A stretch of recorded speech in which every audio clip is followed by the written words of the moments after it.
पारायणाचे अशा सुंदर याच्याने झालेले आहे. 53 अध्याय वाचताना तुमचं मन आणि तुम्ही कुठपर्यंत होतात त्या 53 अध्यायामध्ये आपण पाहिलं असेल की सुरुवात कशी झाली, किती नद्यांचा उल्लेख त्याच्यात झालेला आहे, कोणत्या भाजीचा उल्लेख झालेला आहे, आलेली संकट कशी होती, नवनाथांचं एक एक अवतारांचं महत्व आहे, त्यानंतर औदुंबराचं महत्व आहे. तर पारायण ही भगवंतासाठी करायची नसतात. गोदामाई सांगते पारायणाची आचारसंहिता ही आपल्यासाठी असते.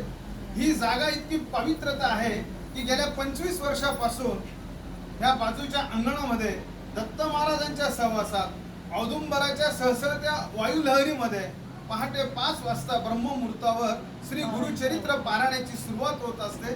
400 ते 500 भाविक इथे बसलेले असतात.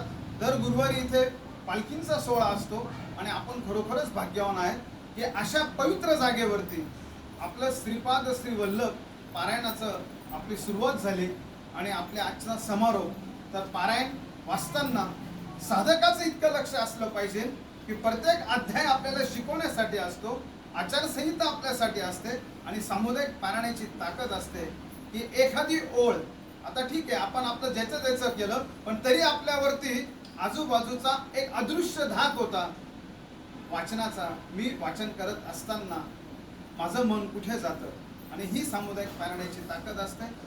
आयोजक, नियोजक, संयोजक यांच्या सर्वांचे पारायणकर्त्यांच्या वतीने आपण आभार मानतो आहोत. कारण त्यांनी आपल्याला जागा उपलब्ध करून दिली.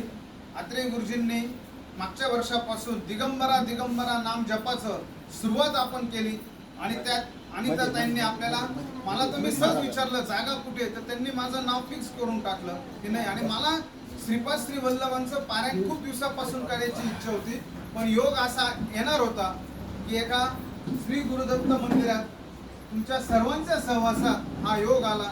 आणि आपली आता जबाबदारी काय, तर आपली जबाबदारी मला श्रीपाद श्री वल्लभांचं पारायण खरोखरच कळालं का, मी एक तरी भाविक असा तयार करेल का की तो पुढच्या पारायणाची सूचना जेव्हा येईल त्याला मी माझ्या सोबत बसवेल.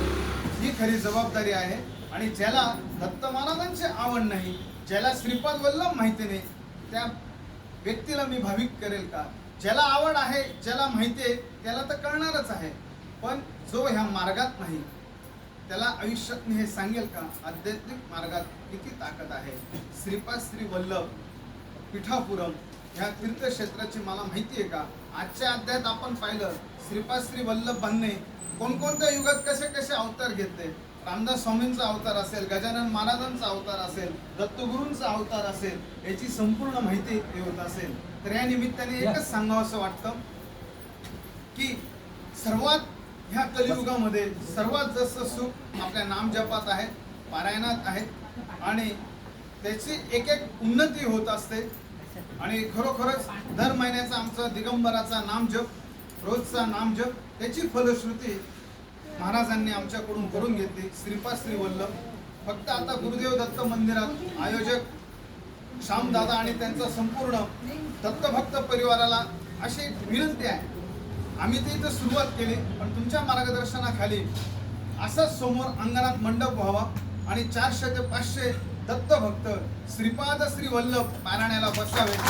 आणि आमचं मनाने वाचलं पण तुमच्या सोबत वाचण्याची जी मजा आहे, जे वायुलहरीचे आध्यात्मिक स्पंदन आहे, की एक एक शब्दात इतकी ताकद असते की इथे बसून आपण पिठापुरात असतो, इथे बसून समोर औदुंबर येतं, पितरांची पूजा कशी करायची त्या अध्यायात आलेले आहे, ते आपल्याला डोळ्यासमोर आठवतो की काय काय गोष्टीचं कसं कसं आहे. आणि संपूर्ण पारायण असो, नामजप असो, हे खरं देवासाठी नसतं, हे आपल्या आनंदासाठी असतं.